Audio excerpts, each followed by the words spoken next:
30 సంవత్సరాల అప్పాల అనుభవంతో చెప్తున్నా 2 చిట్కాలు చెప్తా, పాటించండి.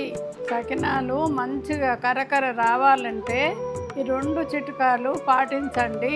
ఈ వీడియోను సేవ్ చేసి పెట్టుకోండి. పాత బియ్యము 1 గంట సేపు నానబెట్టి మంచిగా కడిగి ఆరబోసి పిండి పట్టాలి.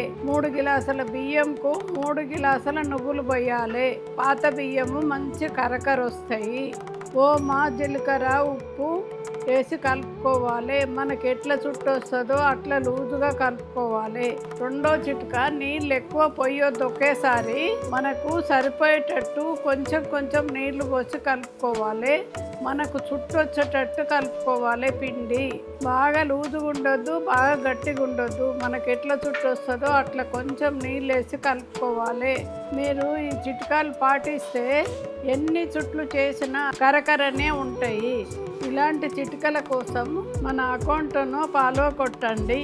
సకినాలు ఎవరికైతే గట్టిగా వస్తున్నాయని అంటున్నారో ఈ వీడియో వాళ్ళకు పంపండి. మీకు ఇంకా ఏం చిట్కాలు తెలుసో కింద కామెంట్ చెయ్యండి. మీరేం చెప్తారో నేను కూడా చూస్తా. సకినాలే కాదు, మా దగ్గర ఏమి కావాలన్నా www.savitrammas.com అనే వెబ్సైట్లోకి వెళ్ళి కొనుక్కోండి.